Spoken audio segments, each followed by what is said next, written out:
नमस्कार। पिछली बार हमने देखा कि किस प्रकार से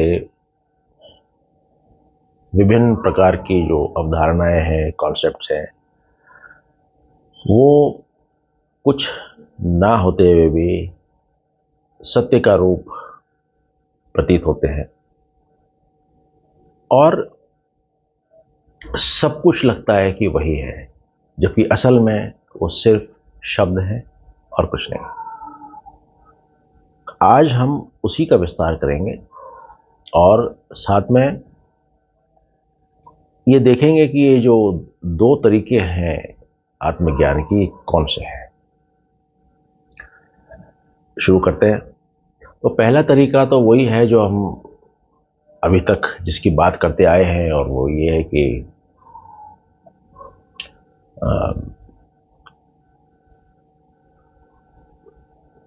सब कुछ से सूक्ष्मता की ओर बढ़ते जाना, और जितने भी ऑब्जेक्ट्स हैं, विषय हैं, उन सभी विषयों का सत्य जान लेना और इस चीज को समझना कि ये मैं नहीं हूं। और हर स्टेज पे वो नेति नेति वाला प्रक्रिया इस्तेमाल करें जिसको हमने अभी तक देखा। एक तरीका ये है।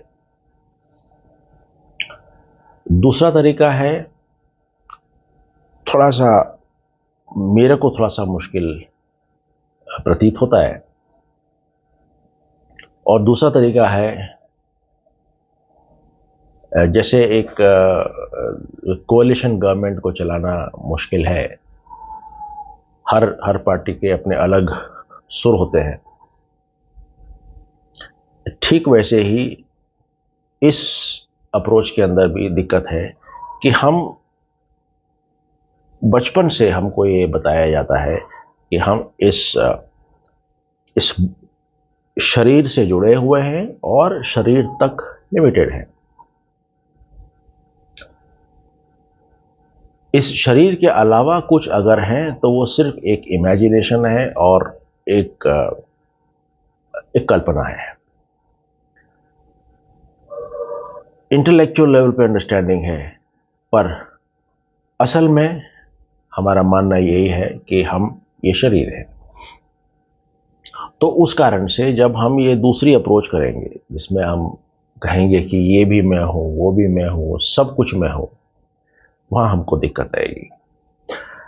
अप्रोच क्या है ये देखते हैं। इस अप्रोच में वो कहते हैं कि मैं ही स्पेस हूं, मैं ही सन हूं, सूरज हूं, मैं भी हर प्रकार के जो डायरेक्शंस होते हैं वो हूं, मैं ही ऊपर हूं और मैं ही नीचे हूं। अभी सबसे पहले तो जो व्यक्ति इस शरीर से बंधा हुआ है, उसके लिए अपने आप को स्पेस समझ पाना ही बड़ा ही एक मुश्किल काम होगा, क्योंकि स्पेस है खाली, रिक्त, और रिक्तता हमको बहुत व्याकुल करती है। हम वो सारे काम करते हैं जिससे रिक्तता समाप्त हो। तो सबसे पहली हमारी जो कॉन्ट्रडिक्शन है स्पेस के लिए वो ये है। दूसरा कॉन्ट्रडिक्शन ये हो जाता है कि हम अपने आप को इस इस इस सत्य से हम अपने आप को कन्विंस नहीं कर पाते हैं कि स्पेस, जो रिक्तता दिख रही है, जो कुछ नहीं दिख रही है, सब कुछ वो है, क्योंकि सब कुछ स्पेस में है। सब कुछ स्पेस के कारण है। जो भी हमने पहले देखा था, जो भी ये जो आकार है, मटके के, ये स्पेस से ही उठे हैं, स्पेस में ही उठे हैं और स्पेस में ही विलीन होंगे। जब ये आकार होते हैं अलग अलग प्रकार के मटके, तब अंदर भी स्पेस है, बाहर भी स्पेस है। अंदर भी वही वॉइड और खालीपन है, रिक्तता है, बाहर भी वही है। और जिस जो जो उसकी जो बॉडी है वो भी वही रिक्तता है। इन चीजों को समझ पाना स्पेस के अंदर, क्योंकि हम उस शरीर के भाव से बंधे हुए हैं, बड़ा दिक्कत होता है। इसीलिए ये अप्रोच कम पॉपुलर है। फिर वो कहते हैं कि I am space, I am sun, I am directions, I am above and below. दूसरा कहते हैं मैं भगवान हूं, मैं ही जो है शैतान भी हूं, मैं ही ये समस्त जीव जंतु हूं, मैं ही अंधेरा, उजाला, जमीन यानी धरती, ओशंस यानी समुद्र वगैरह, सब कुछ मैं ही हूं। तो हम इसमें इंक्लूड करते जा रहे हैं, ये जानते हुए कि हम ये शरीर नहीं है, हम ये असीम चेतना है जिसको कि इस शरीर ने डिवाइड किया और अपने आप को उस डिवीजन के भीतर समेट लिया। तो अभी ये वो असीम चेतना ही ये विचार सारे कर रही है। फिर कहते हैं मैं डस्ट हूं, मैं विंड हूं, मैं ही फायर हूं, और मैं ही ये पूरी दुनिया हूं, मैं ही सर्वव्यापी और सर्वशक्तिमान हूं। तो मेरे अलावा और कुछ क्या हो सकता है? सो दूसरी अप्रोच ये है। ट्राई करने के लिए हम ट्राई कर भी सकते हैं, पर ये वही पॉलिटिकल कोalition पार्टी चलाने वाला एक काम हो जाएगा। सबसे आसान तो वो है। और इन दोनों के अलावा एक तीसरा तरीका है, वो है पापा जी वाला। चुपचाप बैठ जाओ, चित्त थिर, मन थिर, बुद्धिर, स्थिर राख शरीर, पाछे पाछे हर फिरे, कहत Kabir Kabir. This is the best. इसमें कुछ नहीं करना है। तो योग वशिष्ठ में दो तरीके हैं, एक एक्सक्लूजन का, एक इंक्लूजन का। और वो कहते हैं कि जो तीसरा तरीका है जिसमें हम कहते हैं कि मैं शरीर हूं,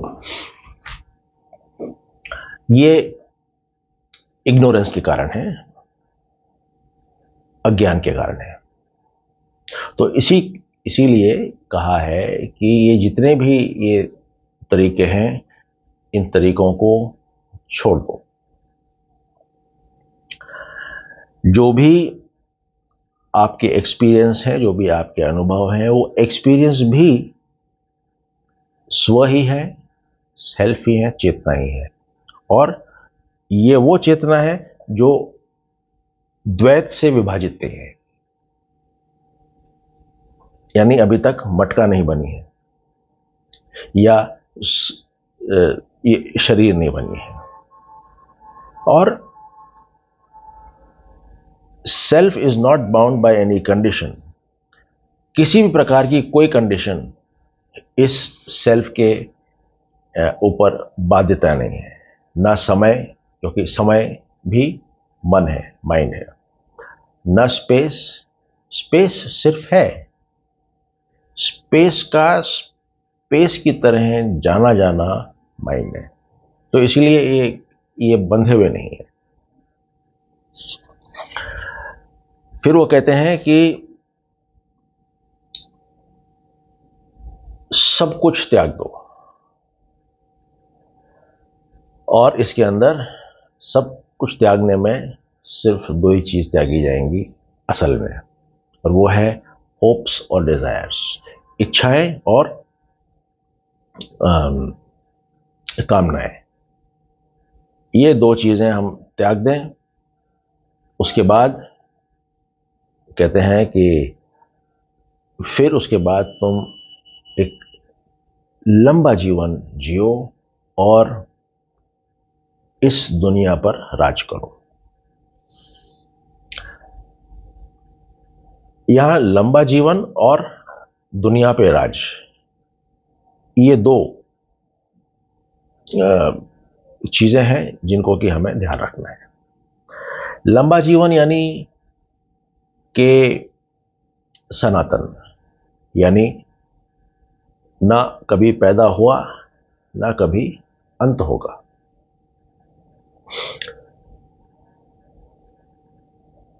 और जो रूल द वर्ल्ड यानी कि इस दुनिया पे राज करने वाली बात है, सिंपल टर्म्स में इसको देखा जाए तो ये है माइंड के ऊपर राज करने की बात। माइंड हमारा सेवक है, इस कारण से माइंड के ऊपर हम कंट्रोल रखेंगे। फिर कहते हैं कि जो ईगो सेंस है और जो माइंड है ये दोनों एक ही है। कहते हैं कि सेल्फ जब बॉडी बन जाता है उसके बाद में उसके अंदर वर्ल्ड का एक इल्यूजन होता है। जैसे कि मिराज, जिस प्रकार मिराज सत्य नहीं है उस तरह ये दुनिया भी सत्य नहीं है, पर ये एक इल्यूजन होता है। और फिर धीरे धीरे वो इल्यूजन एक्सपैंड करता है, वो विस्तार करता है।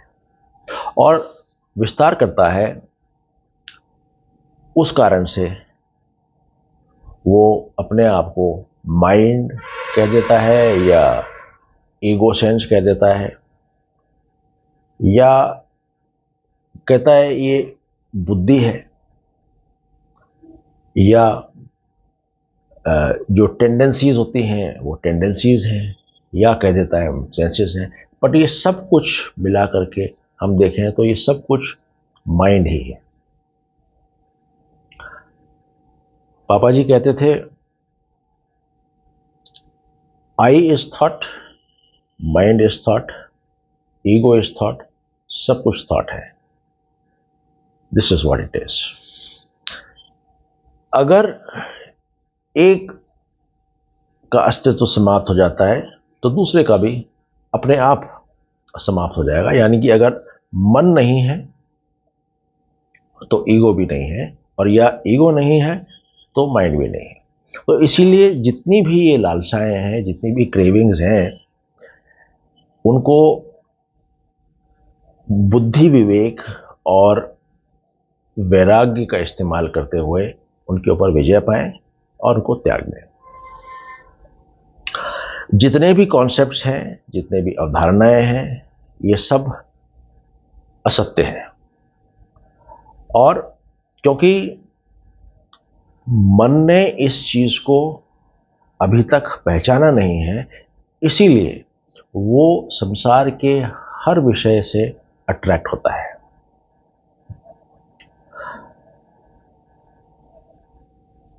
जिस प्रकार कि मिराज एक अज्ञानी को सत्य प्रतीत होता है, उसको भ्रमित करता है, मगर ज्ञानी को मिराज भ्रमित नहीं कर पाएगा। इसीलिए तुम जितने भी तुम्हारे कॉन्सेप्ट्स हैं उन सबको छोड़ो, और ये ध्यान रखो कि जितने भी कॉन्सेप्ट्स होंगे ये मोटिवेटेड होंगे, यानी कि किसी एक रिजल्ट को पाने की इच्छा द्वारा प्रेरित होंगे, या किसी डिजायर के कारण होंगे, या किसी होप के कारण होंगे।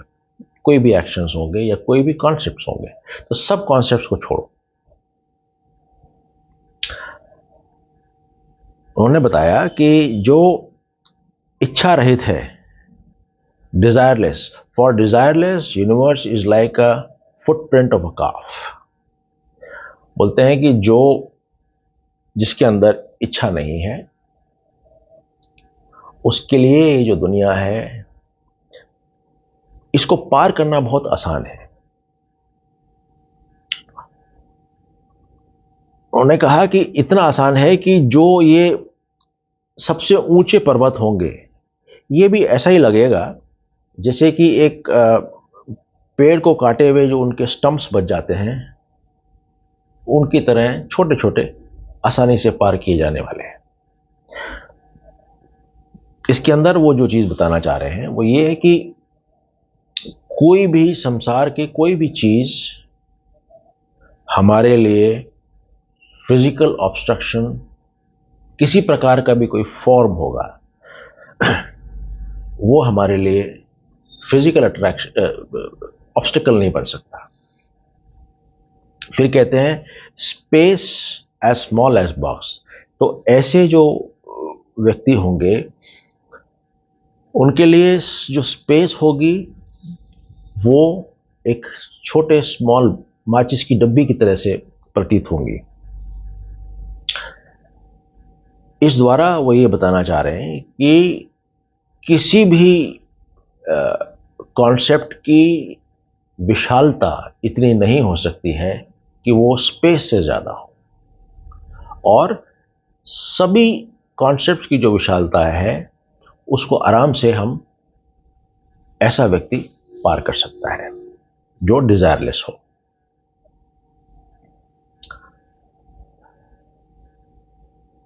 डिजायरलेस को हराना असंभव है। हमने एक वो कहानी देखी थी जहां कि दमा, काटा और ब्याला, ये जो तीन दैत्य थे,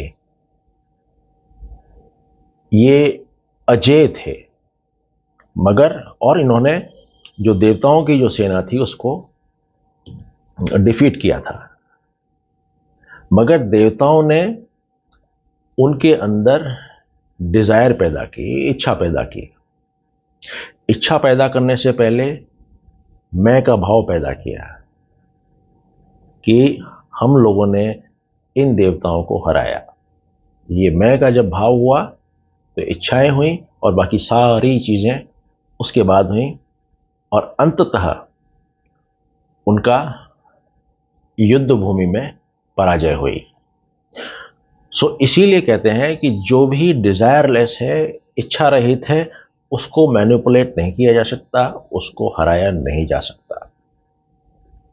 और तीसरे के लिए वो कह रहे हैं कि ऐसा जो व्यक्ति है डिजायरलेस, उसके लिए ये जो तीनों दुनियाएं हैं, पाताल लोक, पृथ्वी लोक और वो ब्रह्मलोक, ये तीनों लोक एक ब्लेड ऑफ ग्रास की तरह से हैं। एक वो ग्रास की तरह से है जो कि जिसको कि तुरंत जो है आसानी से पार कर सकता है। सो ये एक पोएटिक फॉर्म था जिसके अंदर कि for desireless universe is like a footprint of a calf, highest mountain like stump of a failed tree, spaces as small as box, the three worlds as a blade of grass. फिर वो आगे बताते हैं कि ये जो Dzire है, जो इच्छा है, ये एक व्यक्ति को ऐसा बना देती है जैसा कि माया के चक्र से बंधा हुआ एक जीव, जो कि इन दोनों की वजह से इच्छा और होप, डिजायर एंड होप, इन दोनों की वजह से वो जिंदगी भर घूमता ही रहता है। यहां पे हम विचार करें तो पाएंगे कि हमारे जीवन का कोई ऐसा आयाम नहीं है, ऐसा कोई घटक नहीं है जो कि इच्छा और होप, डिजायर और होप, इनसे प्रेरित ना हो। और उनके साथ क्या करना है ये हम अपने अपने विजडम के विचार अनुरूप डील करें। डाइवर्सिटी सिर्फ एक विविधता, सिर्फ एक शब्द है और इसके अंदर कोई सत्य नहीं है। तो इसीलिए वैराग्यपूर्ण व्यवहार रखो और अट्रैक्शन और अवर्जन, आकर्षण और विकर्षण से बचे रहो। क्योंकि ये जो डाइवर्सिटी है, चाहे हम, जैसे हमने उस दिन देखा था स्क्रीन सेवर्स लगता है कि कुछ है, मगर वो सिर्फ अपीयरेंसेस हैं, सिर्फ प्रकट हो रही है। उसी प्रकार से जो मिराज है वो भी अपीयरेंस है, प्रकट हो रहा है, पर वस्तुतः है नहीं। तो इसीलिए जो जितनी भी डाइवर्सिटी है, जितने भी हमने पहले देखा था, जितने भी आकार हैं, ना वो आकार के अंदर जो है उससे कोई रिलेशनशिप रखता है, ना ही वो आकार दूसरे आकारों से कोई रिलेशनशिप रखता है। रिलेशनशिप मीन्स संसार। असल में कहीं कोई रिलेशनशिप नहीं है संसार को छोड़ के, और संसार जो है वो एक माइंड की क्रिएशन है, वो एक कॉन्सेप्ट है। इसको बनाए रखना लोग ऐसा मानते हैं जरूरी है, और उसको बना के रखने के लिए लोगों का भ्रमित रहना ही जरूरी है।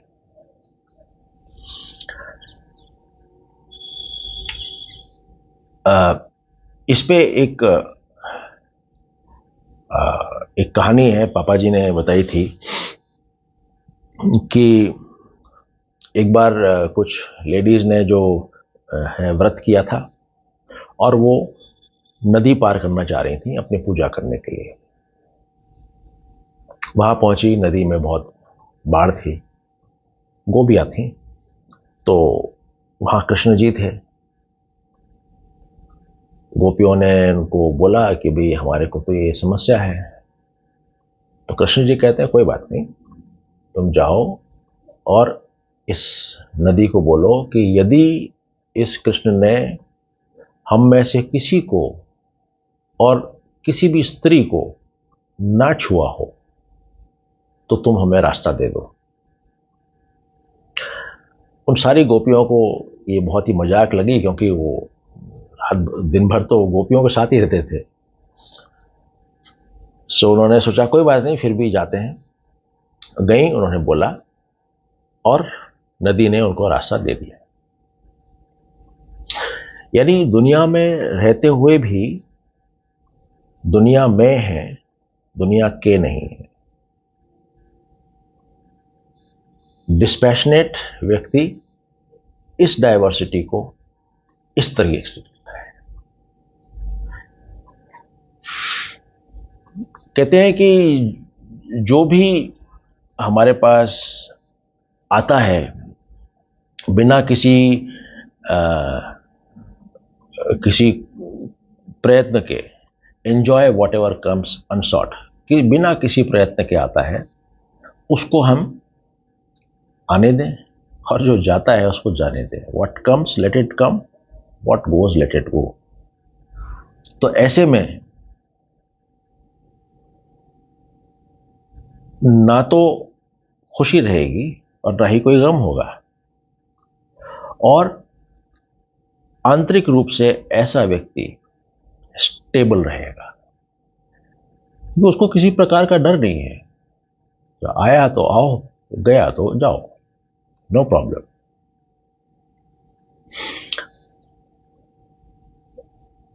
लोग, ये बड़ी अच्छी चीज बोली है इन्होंने, people appear what they are not. लोग वो दिखते हैं जो कि वो है नहीं, सिर्फ इस डर से कि कहीं इसके किए हुए के कर्म के फल हमको भोगने ना पड़े।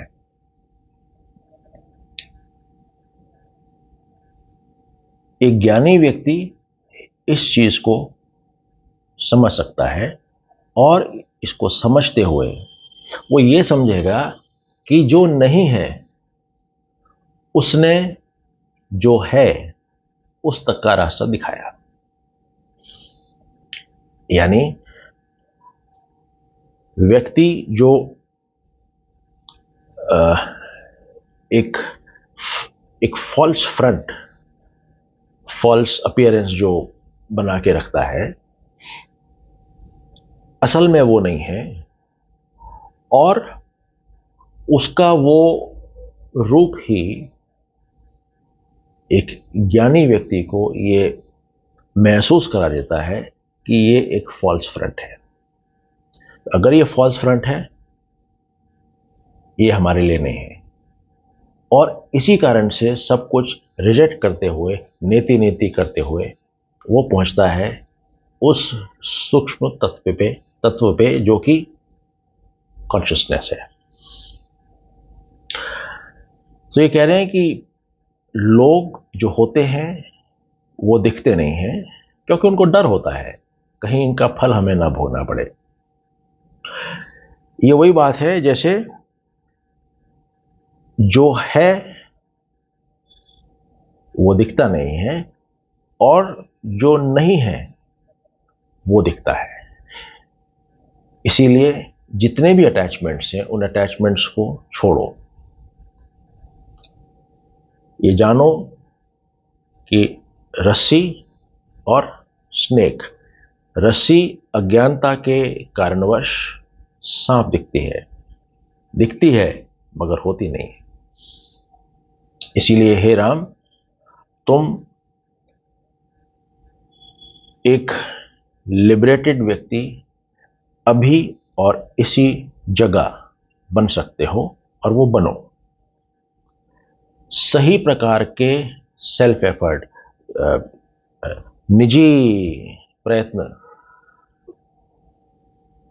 करो, सही कंपनी रखो और सही शास्त्रों का इंटरप्रिटेशन रखो, और जितने भी अटैचमेंट्स हैं उन अटैचमेंट से दूर रहो। आज इतना ही। शुक्रिया।